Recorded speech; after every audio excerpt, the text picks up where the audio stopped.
Dr. Jaishankar. Samir, I would say, look, let me pick up.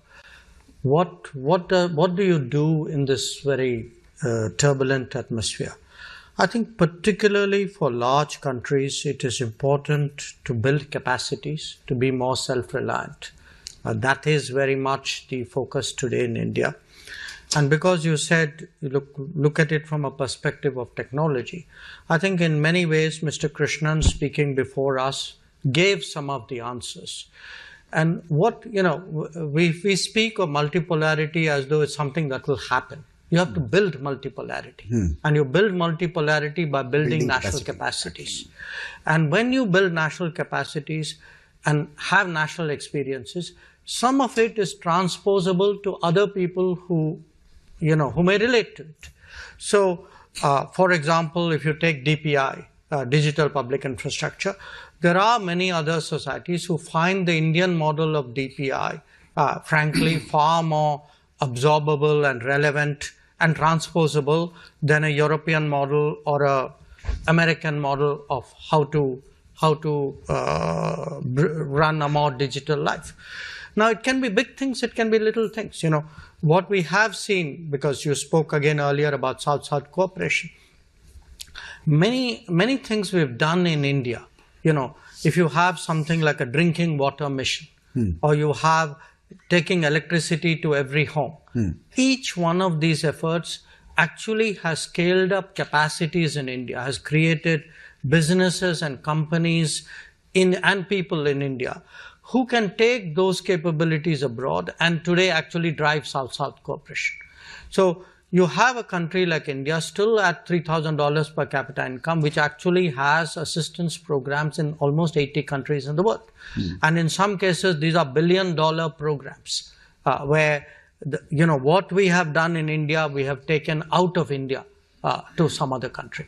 So to me, technology, self-reliance, multipolarity, South-South cooperation, they're part of one basket, and that is part of the response to what is happening, the point number one. Point number two, which we haven't spoken about today, this world which we are talking about will require a global workforce. Where that global workforce is to be housed and located may be a matter of a political debate. But there's no getting away. If you look at demand and you look at demographics, demands cannot be met in many countries purely out of national demographics. This is a reality. You cannot run away from this reality. So how do we create a more acceptable, contemporary, efficient model of a global workforce which is then located in a distributed global workplace? I think this is a very big question today which the international economy has to address. The third point, and I would like to pick up on your optimism here, if you actually look at it, for all the imponderables, the uncertainties, eventually trade does find a way. And the fact is, it is easier to trade today. It is easier for physical reasons. There are better roads, better shipping, etc. It's easier for digital reasons. There are much smoother trade interfaces than there have ever been in human existence.